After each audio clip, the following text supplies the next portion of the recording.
18 horas. Notícias de Manaus, Amazonas, Brasil e do mundo. Agora na Mix. Legal, 6:01 no ar, mais uma edição do 18 horas. Eu e ela, hein? Karime Leão. Olá, Carlão. Boa noite. Muito boa noite pra você, sintonizado aqui em 100,7. Estamos juntos a partir de agora até as 7 da noite aqui no 18 horas. Mix. É claro, continuamos, hein? Sempre contando com a sua participação pelo 611-1007, uma participação elegante, não é isso, Karime Leão? Pelo 994887592. Esse é o WhatsApp aqui do 18 horas que você pode participar. Você também que nos acompanha ao vivo pelo YouTube, também está valendo a sua participação. Você pode mandar a sua mensagem de texto, a sua opinião a respeito do que você pensa a respeito dos assuntos que a gente aborda aqui no 18 horas. Legal, 994887592. Anote aí e participe conosco do 18 horas. Mix. Muito bem, a gente começa 18 horas com os destaques do dia. O Ministério Público pede a suspensão da venda da Amazonas Energia pela empresa JIF. A produção de motocicletas no Polo Industrial de Manaus aumenta 13,5% no primeiro semestre do ano. Rio Negro desceu 35 centímetros dos primeiros 12 dias de julho. Mais um pré-candidato à Prefeitura de Manaus é condenado pela Justiça. Agora 6:02, mais uma vez, uma boa noite para você em 100,7. Seja bem-vindo aqui no melhor mix do Brasil. Esses e outros assuntos, os destaques desta sexta-feira, 12 de julho de 2024, você confere no ar 18 horas. 18 horas. Olha só aí a bronca, hein? A bronca está alta na negociação da Amazonas Energia, comprada pela empresa Âmbar do grupo JIF dos empresários Joesley e Wesley Batista, dupla famosa. O Ministério Público pediu para o Tribunal de Contas da União a suspensão imediata dessa venda. Detalhe, nessa negociação a venda, o governo Lula, por medida provisória, isentou a empresa JIF de pagar multa de mais de R$1 bilhão. Assim tá fácil, né? Da Amazonas Energia. A empresa, a Âmbar, inclusive, chegou a apresentar para a Agência Nacional de Energia Elétrica um plano estratégico para assumir o controle da Amazonas Energia, Karine. Então, Carlão, no entendimento do Ministério Público, esse acordo que isentou a multa é prejudicial ao interesse público. E esse caso ganhou contornos aí de escândalo, com a oposição ao governo Lula apontando possível corrupção. Uma reportagem do jornal O Estado de São Paulo revelou que o ministro de Minas e Energia, Alexandre Silveira, participou presencialmente ou por representantes de 17 reuniões fora da agenda dele com representantes da empresa JIF antes do governo Lula ter perdoado aí o pagamento dessa multa de R$1 bilhão da Amazonas Energia. Karime, não tá fácil, hein? O Ministério Público quer agora uma avaliação de irregularidades nessa negociação em que o Tribunal de Contas da União determine a rescisão do acordo.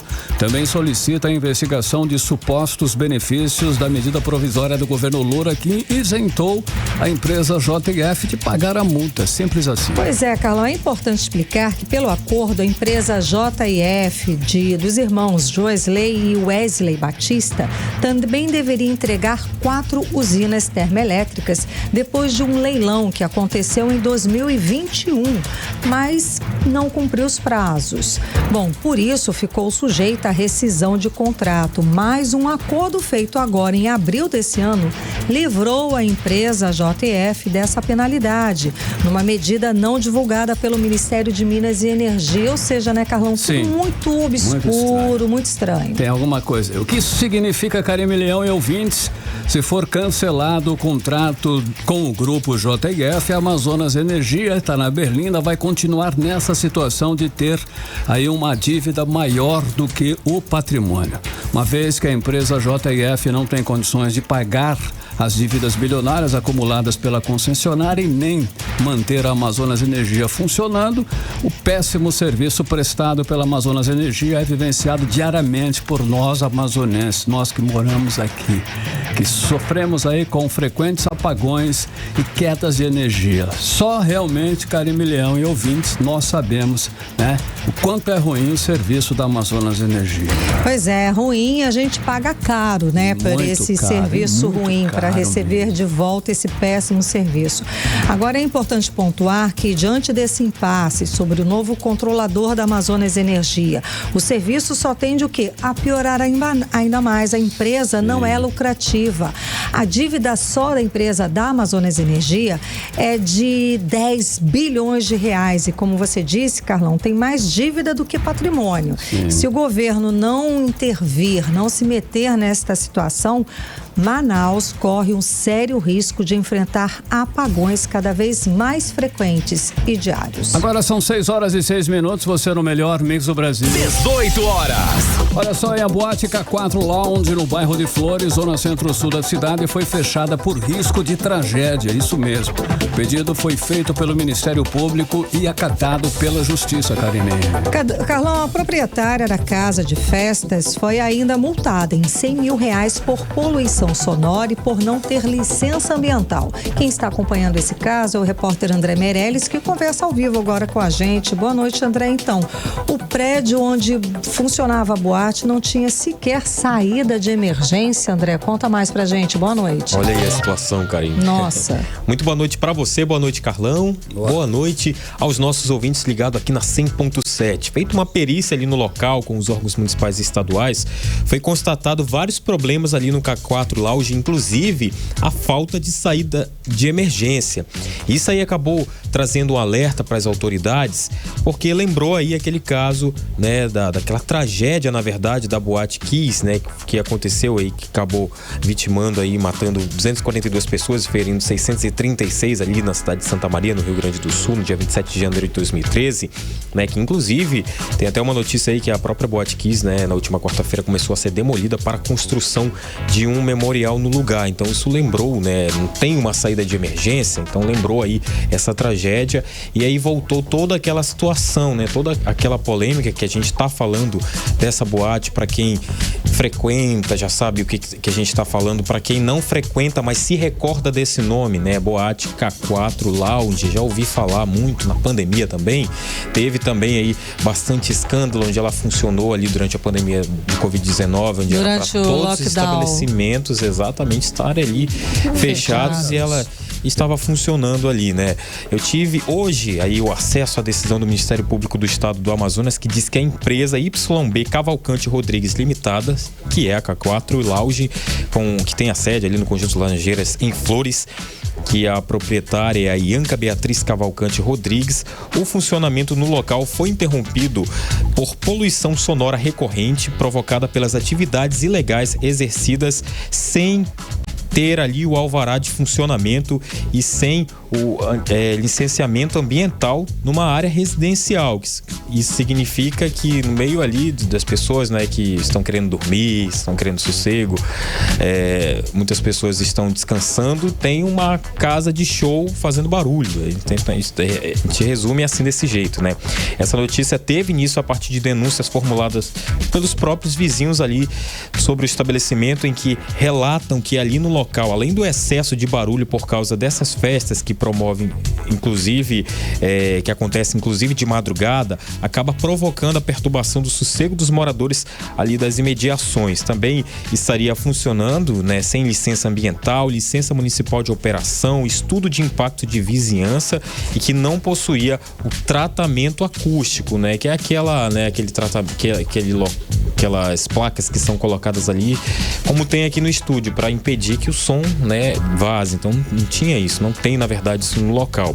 E segundo o documento do Ministério Público do Amazonas, os eventos realizados no local envolvem a sonorização mecânica, que é em local sem um tratamento acústico adequado, que gera aí som ou ruídos que ultrapassam os limites do próprio estabelecimento e gera ali incômodo e perturbação do sossego alheio.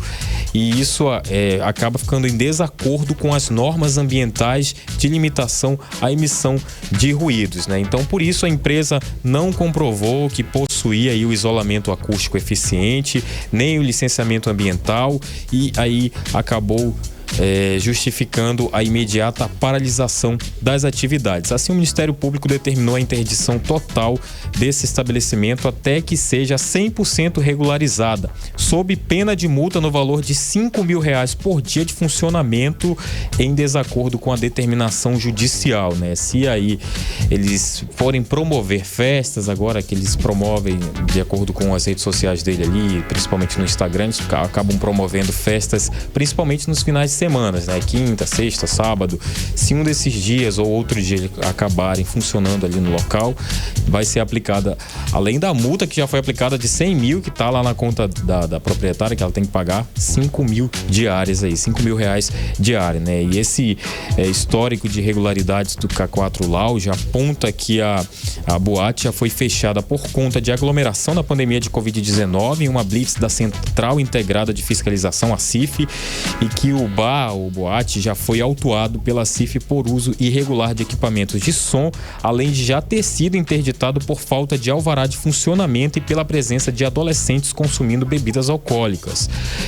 Ainda de acordo com o documento, a boate é conhecida por infringir a lei e determinações administrativas, sendo alvo de diversas denúncias e de assunto, né, em diversas jornais, né, o que acontece, o que fala aqui o documento. Então é isso, Karine, Carlão. Obrigada, André Meirelles, pelas informações. Boa noite. Valeu, André. Agora 6h12, você no melhor mix do Brasil. 18 horas.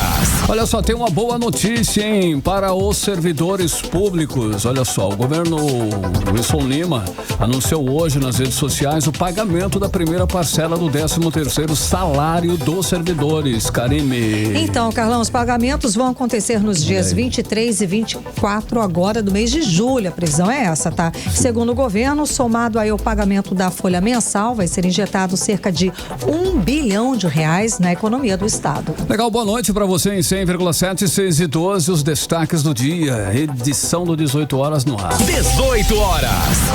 6h12, vamos falar sobre os bastidores da política local. Bora! Cíntia Blink, já na área. Cíntia, muito boa noite, Cíntia. Então, temos pré-candidatos à Prefeitura de Manaus que nem aparecem nas pesquisas eleitorais. Cíntia, conta mais. Boa noite. Boa noite, Karine. Boa noite, Carlão. E todo mundo está com a gente na 100.7. Pois é, esse é mais um assunto para aquela fatídica reunião que vai acontecer no dia 17 de julho. Próximo dia 17. Lembra que vazou um áudio de Durango Duarte, em que ele ameaçava ali o presidente do Tribunal Regional Eleitoral do Amazonas por conta dessa reunião vir a acontecer, e logo depois ele veio com pedido de desculpas. Essa mesma reunião vai ter na pauta também esse assunto, que é os pré-candidatos que não aparecem nas pesquisas, já que vai ser um encontro entre os líderes partidários e os donos de institutos de pesquisa, e isso também vai para a pauta. Por que não colocou o nome ali de Natália Demes, do PSOL, e Gilberto Vasconcelos, do PSTU?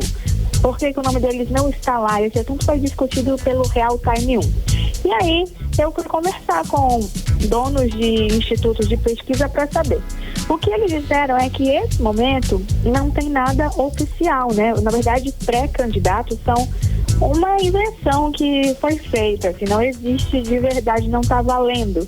E não houve nenhum tipo de comunicação do PSOL nem do PSTU para que eles participassem. Então, na verdade, não se sabia que existia aí a Natália Demes como candidata do PSOL, não se sabia do Gilberto Vasconcelos como pré-candidato do PSTU. E também explicaram que, se hoje quiserem fazer uma pesquisa, tendo como informação de bastidor que, por exemplo, a Maria do Carmo não vai se candidatar, ela provavelmente virá como vice. Isso já foi discutido, assim, publicamente, né? É uma possibilidade que foi conversada. Se quiserem excluir o nome de Maria do Carmo porque entende que ela não vai mais ser uma candidata futuramente, poderiam fazer também. Então, há uma liberdade de fato dos institutos de pesquisa, mas para a reunião do dia 17 é sabido que que essa vai ser uma das pautas. Quem foi silenciado nas pesquisas vai querer ganhar voz. Karime, Carlão. E Blink, olha só, agora foi a vez, né, do pré-candidato Marcelo Ramos ser condenado pela Justiça Eleitoral. O que ele fez aí, que no entendimento da Justiça mereceu essa punição, essa condenação aí, Cíntia? Pois é, verdade. O Marcelo Ramos, ele vai ter que pagar uma multa de 10 mil. Na verdade, eu acredito que ele ainda pode recorrer. Mas isso é por conta de um vídeo que a gente já conversou aqui. Sim. Que ele fez contra o pré-candidato também, né? Os dois são pré-candidatos a prefeito, contra Amon Mandel. O juiz, o Taxtome, ele falou que não feriu a honra do Amon. Não foi uma questão de falar algo contra a pessoa de Amon Mandel, mas fez com que o pré-candidato da federação adversária, digamos assim, né, que é o Cidadania e PSDB, que é o Amon, caíra em descrédito.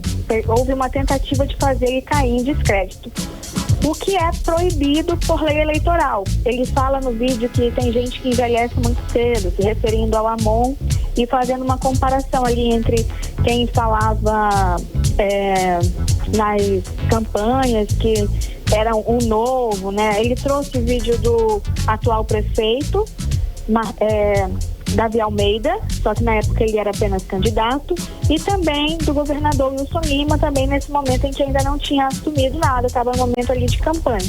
E aí fez essa comparação entre eles.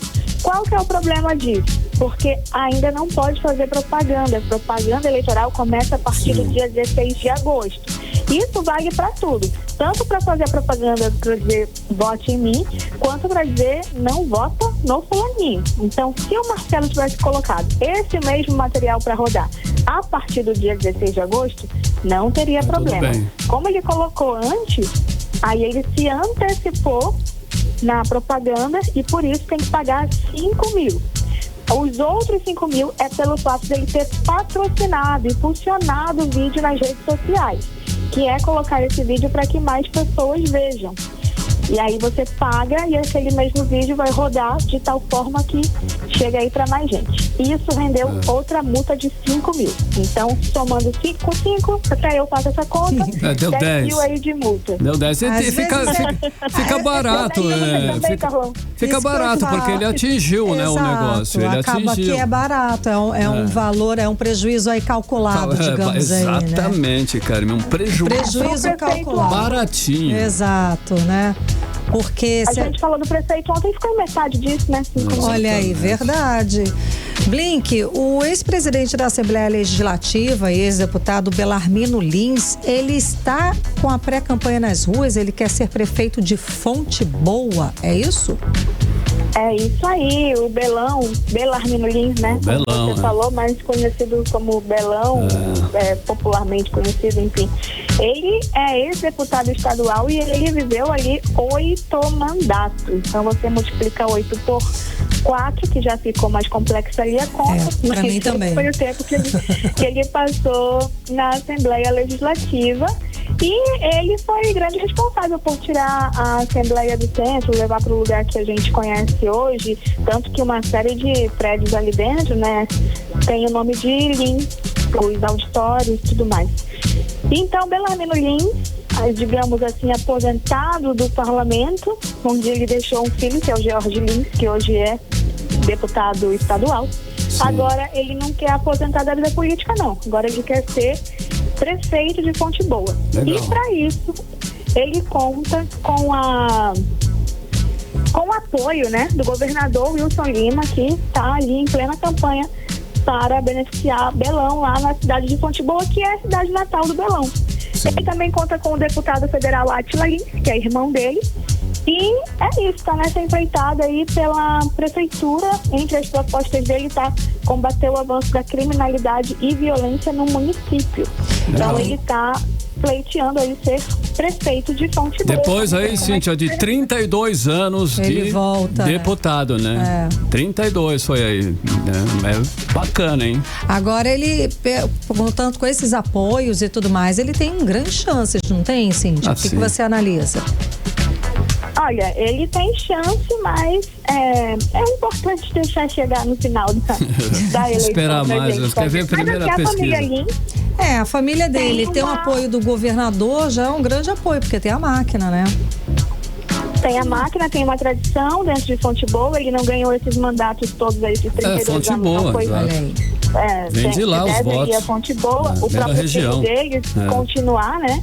Também tá por ali. Então eu acredito que ele vai fazer uma frente muito ampla a quem tentar ocupar aí o cargo de prefeito. Provavelmente teremos Belão mais uma. É o mesmo caso do Adail, né? Lá com Coari, né? A concorrência cai. Né, cara? Tá bom.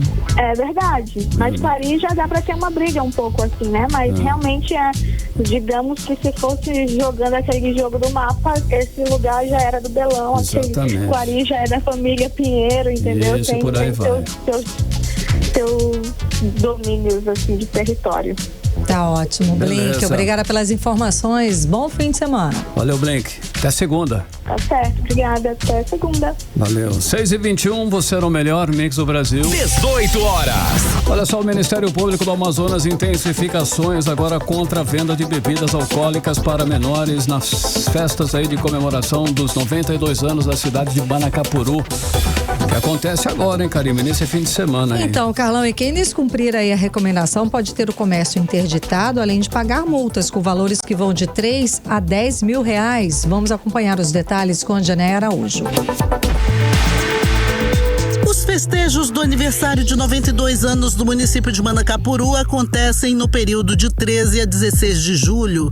Nesse período, a Terra da Ciranda recebe muitos visitantes e a presença de menores nas festas de comemoração é comum. Por isso, a Promotoria de Justiça de Manacapuru abriu um procedimento administrativo e emitiu recomendação visando coibir a venda de bebidas alcoólicas a crianças e adolescentes. O documento do Ministério Público usa como base o Estatuto da Criança e do Adolescente.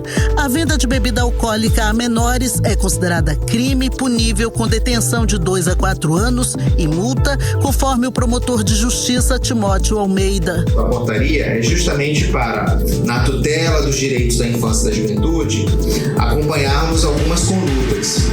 E no âmbito disso emitimos a recomendação ministerial para que donos de estabelecimentos de restaurantes, bares e similares não forneçam, vendam, distribuam ou entreguem, ainda que gratuitamente, bebida alcoólica ou substâncias que possam causar dependência física ou psíquica a crianças e adolescentes em Manacapuru.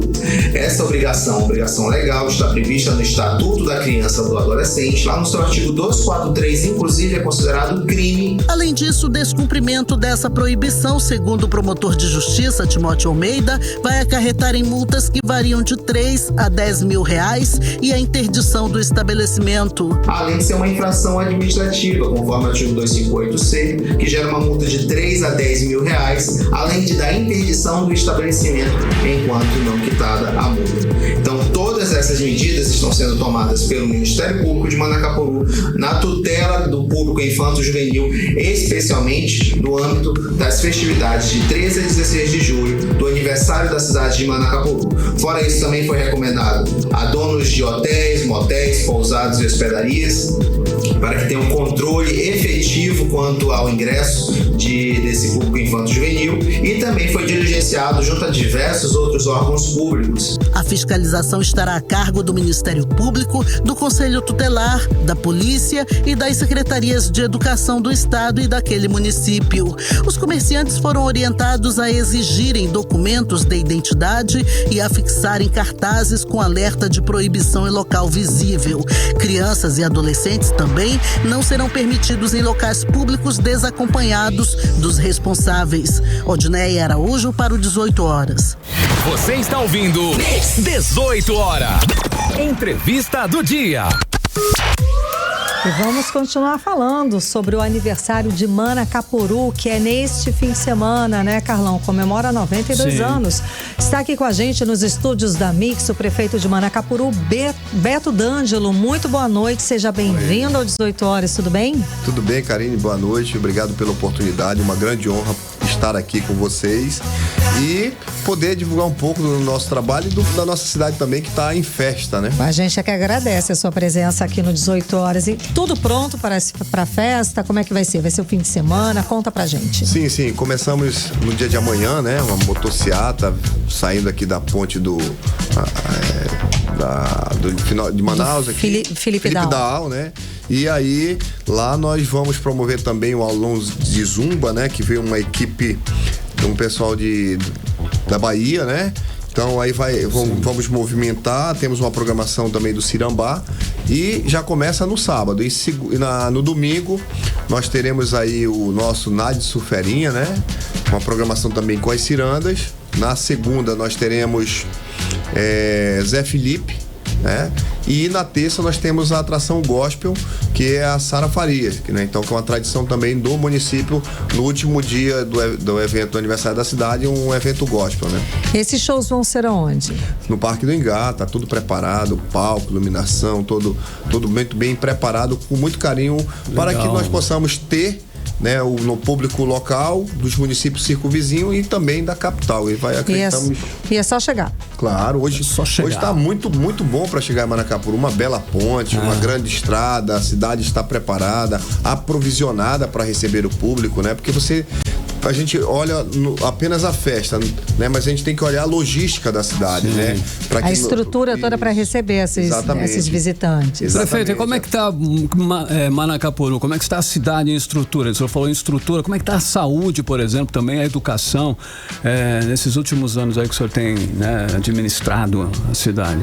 Temos evoluído muito, não tenho dúvida. Construção de hospital, coisa que nós não tínhamos, construção de uma grande policlínica, unidades de saúde, mantemos aí os serviços. Hoje Manacapuru apenas no papel é polo, contudo nós atendemos muitos municípios no entorno da nossa cidade, né? E também da capital, cirurgias eletivas, hospital com os médicos na porta para urgência e emergência, obstetra, cirurgião geral, anestesista 24 horas para atender a população. Enfim, nós temos uma policlínica que em breve vamos entregar, toda equipada com mapa, Holter, esteira ergométrica, eletrocefalograma, ultrassonografia, raio-x e nossas unidades de saúde, algumas delas com horário estendido. E também nós temos uma unidade fluvial que atende a região do Rio Manacapuru, né? Que isso, inclusive, nós já estamos antecipando o atendimento nessa região por conta da estiagem, fazendo os poços artesianos para que não falte água e que a gente só tenha, na época da seca, temos que levar a parte de alimento, uma vez que, exemplo do ano passado, nós não podemos deixar para a última hora, porque nós não prevíamos, né? Agora não. Essa estiagem, ela é inevitável, não tem como não acontecer, porque Tabatinga já está sofrendo e, consequentemente, Manacapuru não será diferente. Sem dúvida. Agora, na sua avaliação, prefeito, o que Manacapuru melhorou, desenvolveu mais depois da duplicação da AM070? Olha, hoje nós somos a cidade mais visitada do estado do Amazonas. Não precisamos de grandes eventos para que as pessoas cheguem à nossa cidade. Você sai de Manaus, você tem uma bela ponte, você tem uma das melhores estradas, uma das melhores rodovias do país, posso dizer assim, né? Que é charmosa e é segura. Temos ali na beira da estrada serviços de atendimento de bar, restaurantes, e a cidade também melhorou a parte de infraestrutura. Manacapuru, quando nós assumimos, era tomada por lixo, buracos e tudo. Hoje a gente tem uma cidade que os serviços funcionam e nós pavimentamos a cidade. Locais públicos que antes também estavam depredados, nós recuperamos. Então hoje nós temos uma cidade aprazível para se visitar e para se morar também. Legal, prefeito. Olha só, nós estamos falando de festa, estamos falando de estruturas, mas nós, é claro, não vamos poder deixar de falar de política nesse momento crucial da política agora, que é eleições aí. O senhor não faz parte, todos sabemos, do grupo político do atual governador Wilson Lima. O Wilson Lima, inclusive, lançou o ex-prefeito de Manacapuru, Ângelos Filgueiras, para disputar contra a sua candidata na eleição deste ano. Como o senhor vê esse movimento aí do governador? Eu não vejo problema nenhum. A minha relação com o governador sempre foi muito cordial. Acredito que nós, no campo político, no campo republicano, a gente sabe que jamais seria uma eleição por WO. O que nós entendemos é que nós fizemos um grande trabalho na nossa cidade, temos um bom nome apresentado para que a população possa avaliar e, no final, acredito que nós seremos vencedores, porque a gente tem que carregar essa confiança, respeitando os nossos adversários, respeitando quem possa vir, mas a minha relação com o governador é uma relação muito cordial, nós nunca tivemos nenhum tipo de problema e as escolhas estão na mesa, né? As escolhas estão apostas, o candidato do qual ele indica já vem há bastante tempo aí disputando eleições, inclusive 2 diretas comigo e, enfim, eu acredito que devemos ter uma eleição pacífica, tranquila e que vai prevalecer a vontade soberana do povo. E disputada, então, pelo menos. Bem disputada, digamos assim. Sim, sempre. Manacapuru, historicamente, sempre foi polarizada, não é diferente. Tem outros candidatos que colocaram seus nomes à disposição. Contudo, está polarizado, né? Eu acredito, como disse, na força do nosso trabalho, no que nós fizemos. Nós estamos do dia a dia ali, entregando obras, mantendo serviços, e a gente sabe que é uma eleição paroquial, é uma coisa muito familiar, muito envolvido. Então há um certo risco nesse processo, porque quer queira, quer não, há de se discutir que você vai mudar o curso do rio, ou você vai mudar a vida de muitas pessoas, para o bem ou para o mal. Você imagina hoje o que está acontecendo na cidade, salários em dias, serviços acontecendo, obras sendo inauguradas, e você muda isso para algo que possa não melhorar. Aí você assume a responsabilidade dessa situação. A mesma coisa é o servidor hoje, que quer queira, quer não, ele também tem o saláriozinho dele. No momento que muda, que ele sai do seu emprego, a mágoa fica, o risco corre de isso aí ficar na memória do cidadão, né? Então, há necessidade de fazer uma avaliação em relação a tudo isso, né? O voto consciente que a gente fala. Agora, prefeito, o senhor está deixando aí até dezembro, o senhor falou aí de inauguração, de trabalhos, o que o senhor tem para entregar até o fim desse mandato? Nós, só para se ter uma ideia, Karime, nós, na educação, nós já inauguramos quase 70 escolas. Eu ainda tenho mais umas 10 para entregar. Se levar em consideração os 96 meses de mandato que eu tenho, praticamente eu entreguei uma escola por mês. Eu estou falando só de escola. Aí você vai entrar no nível que elas estão, que elas foram construídas. Escolas em Pilotis, na área de várzea acima do nível da cheia. Ginásio coberto na área de várzea acima do nível da cheia em alvenaria. Aí você vai nas escolas que eu construí na cidade. Escola de 2 pisos, com elevador, salas de apoio para PCDs. Então, assim, só falando na educação, se eu colocar as outras obras que nós construímos dentro da nossa cidade, basicamente eu posso ter inaugurado 2 ou 3 obras por mês nesses 96 meses que eu estou à frente da cidade. Só na educação? Não, somando tudo, eu posso dizer que seria uma média de 3 inaugurações por mês. Inaugurações de obras novas, obras tiradas do zero. Não estou falando nem de reforma, nem de ampliação e nada. Só para ter uma ideia, em 8 anos, já agora, nós construímos 10 creches. Em lugar nenhum, eu posso fazer até um levantamento ou um desafio, se alguém construiu 10 creches em 8 anos, é praticamente uma creche por ano, sem falar as escolas, né? Então são ganhos, são investimentos que nós fizemos e há um reconhecimento. Hoje, a nossa pré-candidata, ela é a extensão do meu mandato, ela é a extensão hoje da avaliação que o povo faz. Por isso a gente tem confiança, né? Estamos confiantes e com o pé no chão, sabendo que toda eleição é eleição, é um tabuleiro, você tem que saber movimentar, mas acreditamos na força do nosso trabalho. Prefeito, vamos voltar a falar da festa, então, que é nesse fim de semana. Carlão pega pesado, né? Ele já chega de carrinho, né? Lógico. A gente sabe que vai ter até terça-feira, né, de festividades. Convida as pessoas que estão nos ouvindo para participar dessa festa, quando que pode chegar lá, é só chegar e entrar, livre acesso, conta mais. Sim, Karime, muito obrigado. Primeiro te agradecer, né, por abrir esse espaço pra gente. acredita que nesses 8 anos eu nunca tive um espaço para fazer um anúncio dos nossos eventos em Manacapuru. Então eu já agradeço de antemão. E convidar a população manauara para estar na nossa cidade. A cidade está preparada, está pronta, a logística está boa. A parte de alimentação, bares, restaurantes, a gente orientou para que a gente não deixasse faltar, né? O setor hoteleiro já está praticamente lotado, né? Contudo, Manacapuru é um bairro especial de Manaus, né? Então, aos que não puderem se acomodar, volta no mesmo dia, volta depois dos eventos, ou amigos, conhecidos, se aloja, enfim. Mas a cidade está pronta, está limpa, está iluminada. Nós montamos o nosso gabinete de gerenciamento de crise nas nossas instituições que nós temos, trânsito, guarda, vigilância, defesa civil, bombeiro civil, porque a gente monta uma estratégia para a segurança, porque nosso pensamento, nossa filosofia festa boa é quando não tem ocorrência, festa boa é quando não tem acidentes e incidentes, né? Sem dúvida. Então essa é nosso zelo, esse é nosso cuidado, e quem for em Manacapuru vai se divertir. Começa no sábado com um aulão de zumba, criou até uma polêmica lá, né? Que os garotos fortão, saradão e tal, então aí os homens estão meio zangados lá, porque são as mulheres...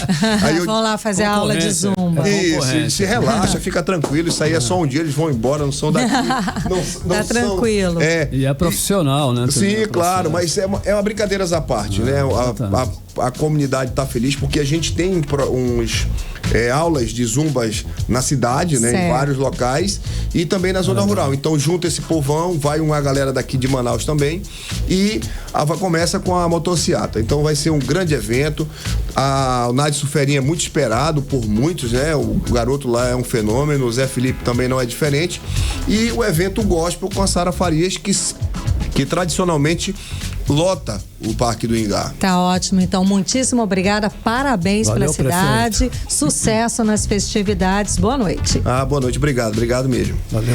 Nós conversamos com o prefeito de Manacapuru, Beto D'Angelo. Agora 6h36 e você está no melhor mix do Brasil. 18 horas.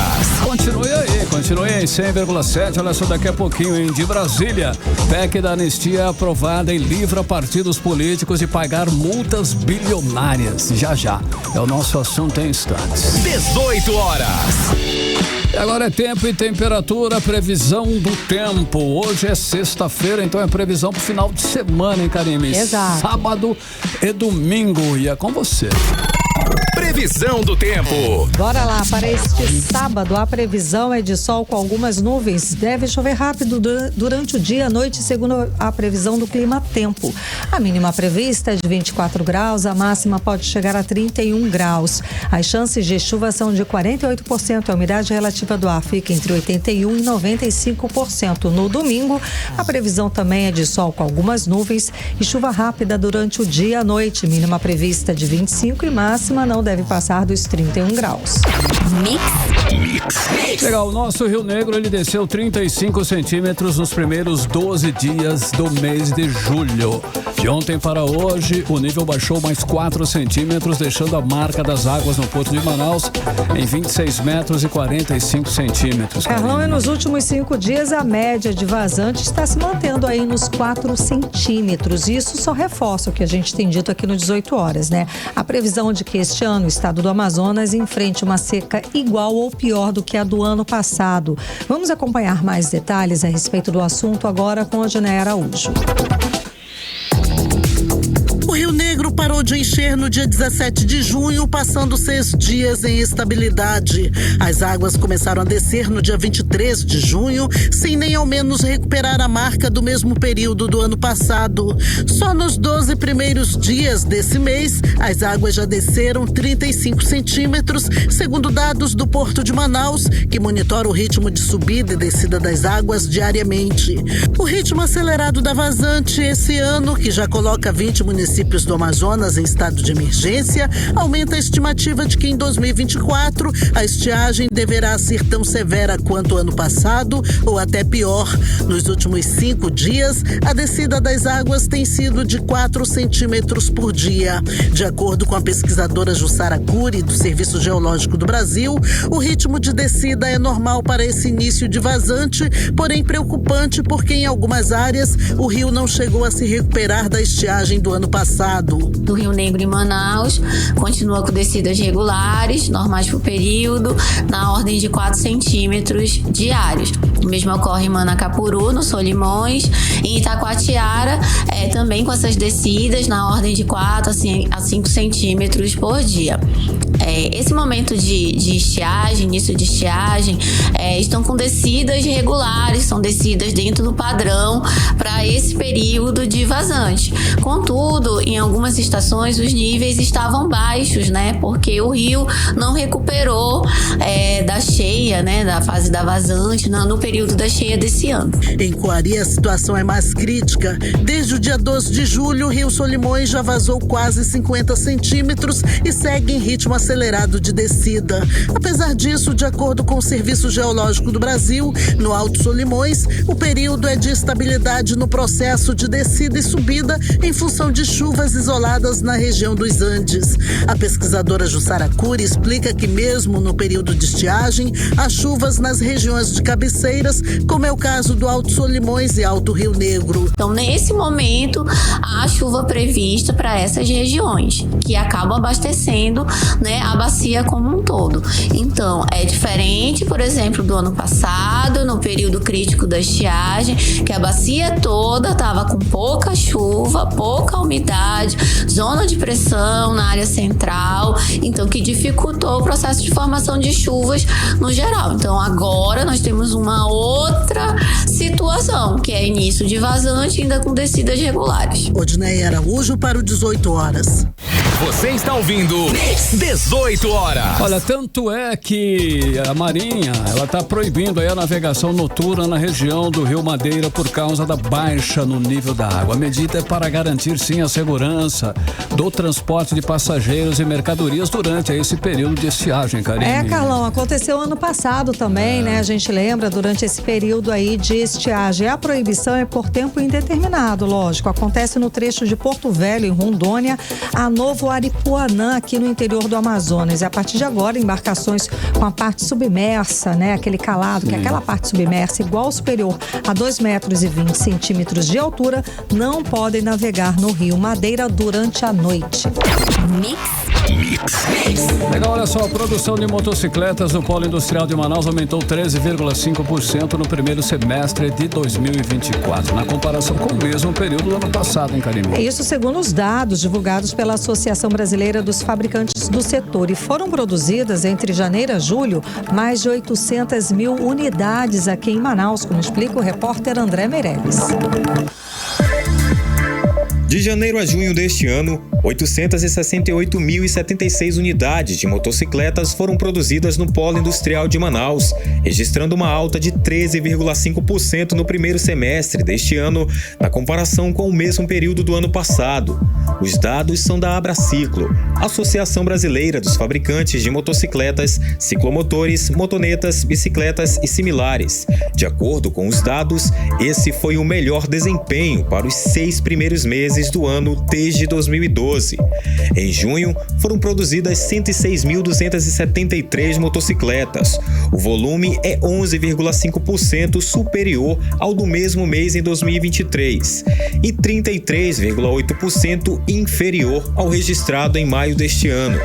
Mas com a chegada da estiagem, a situação pode mudar. Isso porque a Abraciclo defende medidas contra desabastecimento em setor de duas rodas na Zona Franca de Manaus durante a seca. Em 2023, o setor foi fortemente impactado pela estiagem severa. Para o presidente da Abraciclo, Marcos Bento, a alteração de rotas dos navios e estoque de insumos devem auxiliar na manutenção de empregos no setor de duas rodas da Zona Franca durante a estiagem deste ano. É claro que cada associado tomou medidas de estocagem, medida de mudança de fluxo logístico, mas isso tem um limite. Então, a gente acredita que nesse ano, com essas medidas preventivas do governo, a nossa expectativa é que a gente possa ter menos impacto. Eu acho que não ter impacto vai ser difícil, mas que a gente sofra menos que a gente sofreu no ano passado. A Abraciclo divulgou ainda os dados em todo o país. As vendas de motocicletas cresceram 19,6% no primeiro semestre deste ano, se tornando o melhor desempenho nos últimos 17 anos. Em 2024, foram licenciadas 93.100 unidades, sendo 153.200 a mais que em 2023. André Meirelles para o 18 Horas. Você está ouvindo 18 Horas. Agora em Manaus, 6 horas e 44 minutos. Vamos para Brasília, Carlão? Brasília, direto. Bora lá. Bora conversar com o nosso correspondente, Carlos Eduardo Matos. Cadu, boa noite, bom te ver. E finalmente estamos aí dividindo a telinha, você em casa, ao vivo, aqui com a gente. Até que enfim voltei para casa, né? Exato. Passei 4 dias naquela câmara até 11 da noite, olha pelo aí, amor de Deus. Praticamente acampando lá, né, Cadu? Boa noite, seja bem-vindo. Então, vamos lá. E seguem as votações polêmicas aí em Brasília. Agora foi aprovada a PEC da anistia, que livra partidos políticos de pagarem penalidades, que praticamente livrou o partido de multa, inclusive multa alta, né, Carlão? O Cadu, sim, de até 23 bilhões de reais. Cadu, tá bom, né? Poxa, uma maravilha, né? Como é que a bancada do Amazonas... Dá pra pôr a minha aí nessa? Olha aí, né? Alivia a nossa dívida também. Cadu, conta pra gente como é que se comportou a bancada do Amazonas com essa PEC. Boa noite. Acompanhando até tarde da noite para acompanhar essa vergonha, né, Karime? Boa noite para você, minha querida. Boa noite, Carlão. Boa noite, ouvintes do 18 Horas. Karime, para começar, essa PEC da anistia é um esculacho, é um tapa na cara da sociedade, viu? E a nossa bancada, ela votou assim.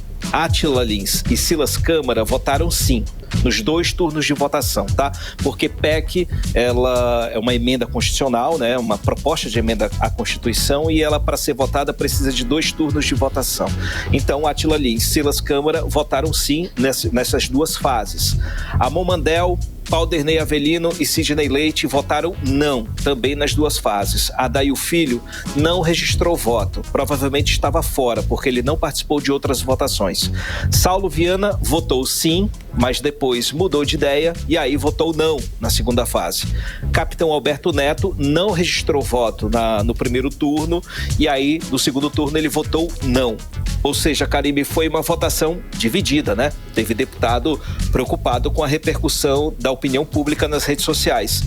E como você disse, Karime, a PEC da anistia, ela literalmente perdoa as multas aplicadas pelo TSE pelo não cumprimento mínimo das cotas de gênero, de raça, no caso mulheres, pretos e pardos, nas eleições de 2022. E perdoa também as multas por falhas nas prestações de contas de candidatos e dos partidos envolvendo o bilionário fundão eleitoral. A gente lembra que teve muito caso de pagamento de lancha, pagamento de jatinho, de aeronave, tudo isso foi para conta.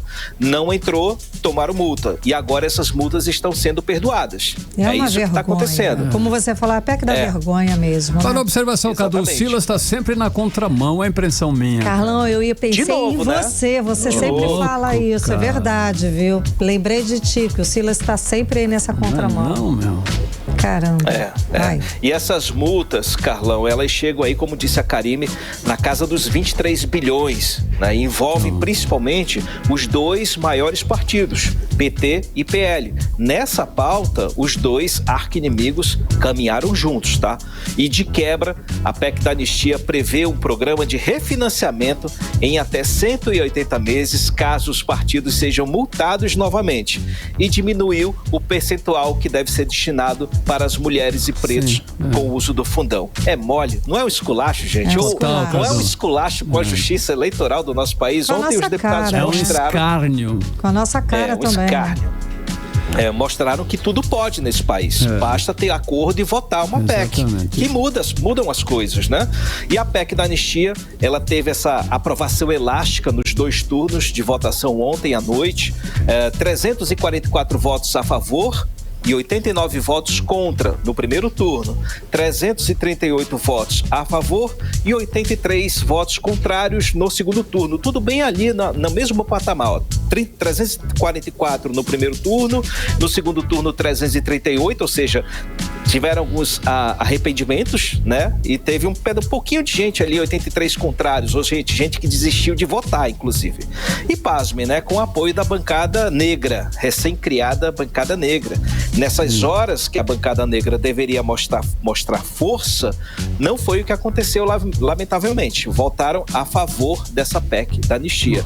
Então a matéria segue para o Senado e o presidente Rodrigo Pacheco, que havia prometido colocar a PEC em pauta, porque mudou um pouquinho o texto, tal, e agora ele mudou o tom de vez. Ele disse que não tem pressa nenhuma para colocar a PEC da anistia em votação por enquanto. Foi a pernada do bem de Rodrigo Pacheco, em nome da sociedade. Enfim, né? Mas calma lá que a gente conhece a fera, né? Uma hora ele tá aí acendendo uma vela pro diabo, outra para Deus. Ele é assim. Karime e Carlão. Cadu, foi aprovado na Câmara e agora está em análise no Senado a PEC sobre os desastres naturais. Cadu, um assunto que muito interessa pra gente aqui no Amazonas, né? Principalmente nesse período agora de estiagem que nós estamos prestes a enfrentar e já enfrentando, né? De uma certa forma. Sim, Carlão, essa PEC, ela é de absoluto interesse para o estado do Amazonas porque garante mais recursos para o nosso estado enfrentar a crise da seca. A PEC dos desastres ambientais, que foi aprovada ontem, logo após essa triste PEC da anistia, ela separa 5% das emendas individuais de cada parlamentar para ações de prevenção, enfrentamento aos desastres ambientais e seus impactos, como grandes enchentes, ciclones, deslizamentos de terra, a seca, enfim, está lá no texto da PEC, a seca. Então, isso aí atende o estado do Amazonas. Mas para isso, né, para que esse dinheiro possa ser usado, o governo do estado tem que decretar a situação de calamidade pública, que não é fácil, ou seja, tem que abrir mão de tudo. E aí o governo federal entra fazendo uso dessa grana, que é dos parlamentares, que é de quase aí 9 bilhões de reais, e no caso do Amazonas, além do combate às queimadas, tem um apoio aos municípios que entram em estado de isolamento, né, geográfico, abastecimento de água, fornecimento de cestas básicas, dragagem dos rios, enfim, questão de sobrevivência, questões básicas de sobrevivência. Então esse dinheiro vai ser para isso. É muito dinheiro que chega numa boa hora. Para esse ano, talvez não, Carlão. Vai depender aí da rapidez do Congresso Nacional em promulgar essa matéria. O problema é que esse recurso, embora seja grande, ele é nacional. Se houver crises em outros estados, como no Rio Grande do Sul, por exemplo, o dinheiro fica um tantinho para todo mundo, né? Então, o Brasil está passando por uma situação muito grave na questão climática, ambiental. Vários estados sofrendo de todo jeito. E são tragédias, né, literalmente, né? Vê o que aconteceu no Rio Grande do Sul. E no Mato Grosso, as queimadas agora, se a PEC né? tivesse sido... se a PEC tivesse sido promulgada, praticamente toda essa grana iria para o Rio Grande do Sul, não ia sobrar nada para o estado do Amazonas, entendeu a situação? Porque lá teve muita gente que morreu, né? Então, numa avaliação de impacto, Rio Grande do Sul teria mais acesso a esse dinheiro. Então, a avaliação vai ser essa. Então, a PEC já seguiu para o Senado hoje, e essa sim, Carlão e Karime, vai ser pautada logo que os senadores voltarem do recesso, em agosto. Tem compromisso aí do presidente Rodrigo Pacheco. Tomara, né? Carlão e Karime. Tomara, muito interessa a gente, exato, Carlão. Agora, Cadu, traz os outros destaques, as rapidinhos do dia. Bora, Karime. Hoje não tem notícia, né, do recesso, e a gente vai falar justamente dele, do recesso, né? A gente destaca aí que tá chegando aí, começa hoje praticamente o recesso na Câmara e no Senado. Na semana que vem não vai ter sessão nas duas casas, apenas algumas votações por sistema remoto, né, pelo Infoleg, que a gente chama aqui. Então, os deputados e senadores estão de olhos 100% voltados para as eleições municipais. Por quê? Elas são importantes para eles, porque elegendo os seus prefeitos e vereadores indicados por eles, aí eles constroem uma base política sólida para que eles possam se reeleger ou disputarem outros cargos em 2026. Pode ser um deputado que vai disputar Senado, tem um senador que vai disputar governo, enfim, tá todo mundo de olho nessa questão. E essas eleições vão ser altamente polarizadas, a gente sabe disso, mas tem um olhar muito estratégico para esse ano. Outro assunto que a gente não pode deixar de falar, Karime, é sobre as eleições para presidente da Câmara e do Senado. Pouca gente sabe, pouca gente dá valor a isso, mas são eleições importantíssimas. Aqui na Câmara não se fala outra coisa. O presidente Arthur Lira, ele prometeu anunciar o sucessor dele depois do recesso. E muita gente aí está apostando no deputado Elmar Nascimento, que é o líder do partido União Brasil. Mas ele não tem a empatia dos colegas. Ele é um ogro, tá? Ele é meio parecido com o Arthur Lira, tá? Na ignorância ali. Então, ele vem para atender, para ser mais simpático, está emergindo aí o nome do deputado Doutor Luizinho. Ele é do PP, Partido Progressistas, que é o mesmo partido de Lira. E ele é líder do PP na Câmara e tem sido um articulador importante, um homem que vem aprendendo bastante como um articulador, o cara que colocou o interlocutor da reforma tributária. Ele ajudou na aprovação da reforma tributária. Então ele teve muita visibilidade nos últimos dias. Tem também, Karime e Carlão, o deputado Antônio Brito, do PSD. Muito simpático, sempre sorrindo para a turma, ajudando todo mundo. Ele até foi chamado de Barack Brito, tá? Para vocês verem o nível da simpatia do rapaz. E tem o deputado Marcos Pereira, que ele é do Republicanos, ele é bispo da Igreja Universal do Reino de Deus, presidente nacional do Republicanos e mais cotado para ser o candidato do presidente Lula. Ou seja, tem aí esses elementos aí. Na volta do recesso, beleza, esse assunto vai ferver. Okay, a campanha vai estar rolando lá, mas aqui em Brasília vai estar esse assunto. Então eu estou compartilhando, colocando vocês na mesma página. Tá ótimo. Obrigada, Cadu. Com vocês, Karime e Carlão. Até segunda, irmão. Tchau, tchau. Sextou, galera. Um abraço. Um abração. Valeu. Tchau. 18 horas. Olha só, as companhias aéreas Azul e Gol começaram a venda de voos compartilhados em Manaus, São Gabriel da Cachoeira, Tabatinga e Tefé, no interior do Amazonas. Os trajetos eram exclusivos de cada companhia aérea, mas agora podem ser compradas pelo site das duas empresas, Karine. Exato, Carlão. A ação é resultado aí de um acordo firmado entre a Azul e a Gol em maio desse ano. E esse acordo comercial, chamado de compartilhamento de código, foi feito com o objetivo exatamente de expandir o número de voos para os clientes. Mix. 18 horas. Esporte. Legal, o giro esportivo com ele, Cid Soares. Oi. Cidão, Botafogo, líder provisório do Campeonato Brasileiro. De novo. De novo, com mais um tropeço do Mengão, Cid Soares. Acontece. Esse tropeço do Mengão, esperadíssimo, né? O Tite não mexeu em nada. Meu irmão, nem vou falar desse jogo. Por quê, cara? Fala, terrível, né, cara? Não, chega disso. Começamos então pela tabela já modificada do Brasileirão, com a passagem do Flamengo para o terceiro lugar, depois de marcar essa derrota aí pro Fortaleza por 2-1. O Botafogo volta para a liderança com 33 pontos, seguido do Palmeiras também com 33 e o Flamengo em terceiro com 31. Bahia em quarto com 30, São Paulo em quinto com 27 pontos. Nada certo e tudo por acontecer. E olha, a janela de transferências no Brasil abriu nesta semana e o Flamengo é o único entre os primeiros colocados e postulantes ao título do Campeonato Brasileiro que ainda não fez nenhuma contratação. Torcida ansiosa, claro, né? Mas o primeiro reforço rubro-negro pode não demorar muito. A negociação entre Flamengo e Zenit da Rússia, por Claudinho, avançou nos últimos dias, depois de fazer uma proposta de 15 milhões de euros. Olha só como é que tá os volumes de grana, cara. 89,1 milhões de reais. As partes, enfim, estão próximas de um acordo em torno dos 18 milhões de euros, 106,9 milhões de reais. Internamente, o clima realmente é de otimismo.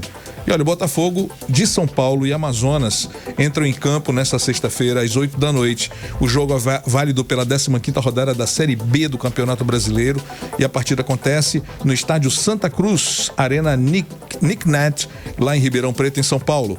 O meia Rafael Tavares e o lateral direito Ezequiel estão suspensos por conta do acúmulo de cartões amarelos e, para piorar a situação do Amazonas, terá mais 2 desfalques aí para o duelo contra esse Botafogo de São Paulo. Os atacantes Jô e Igor Bolt ficaram de fora do duelo da rodada passada contra o Vila Nova, não conseguindo se recuperar a tempo de viajar com o grupo tá aí desfalcadaço, né? Eles ficaram em Manaus e estão em um processo de recuperação de lesões para ter condições no jogo aí contra o América Mineiro. Também fora de casa, pela 16ª rodada, o Amazonas vinha aí de 3 jogos sem derrota na Série B, viu a chance de se afastar da zona de rebaixamento e ir embora, ao perder em casa para o Vila Nova por 2-1 de virada. E olha, amanhã 4 da tarde, Juventude enfrenta o Internacional em busca de classificação para a próxima fase da Copa do Brasil. Os times vão a campo no gramado do Alfredo Jaconi às 6 da tarde. O Atlético Paranaense enfrenta o Ipiranga do Rio Grande do Sul. Times vão a campo no gramado do Liga Arena. E era o que nós tínhamos para hoje, meninos. Valeu! Bom fim de semana? Bom fim de semana, ótimo fim de semana, então. Sextou, ótimo. Até segunda, Soares Sinté. 18 horas. Seguimos direto para o Editorial 18 horas. Editorial 18 horas. O pesquisador do INPA revelou que somente nas 2 primeiras décadas do século XXI foram registrados 9 eventos de cheias severas aqui na Amazônia. É o mesmo número registrado em todo o século passado. O desmatamento, as queimadas aliados às mudanças climáticas estão entre as causas da alteração do regime dos rios da região. O aumento da amplitude da cheia e da vazante na Amazônia já apresenta uma variação de 1,6 metros. Isso faz com que os rios tanto sequem como encham além do esperado. E os impactos para as atividades econômicas e também para as populações ribeirinhas da Amazônia sejam cada vez piores. Ou seja, os dados científicos vão apontando a cada dia a importância da preservação da floresta e os números vão apontando que o desmatamento continua ameaçando o futuro das populações na Amazônia. De todas as populações das cidades aos locais mais distantes em rios e igarapés. 18 horas. 7 em ponto, Karine. Boa noite, e até gente. Segunda, né? Até segunda. Bom fim de semana. Um beijo. Fim de semana. Tchau. Você ouviu 18 horas.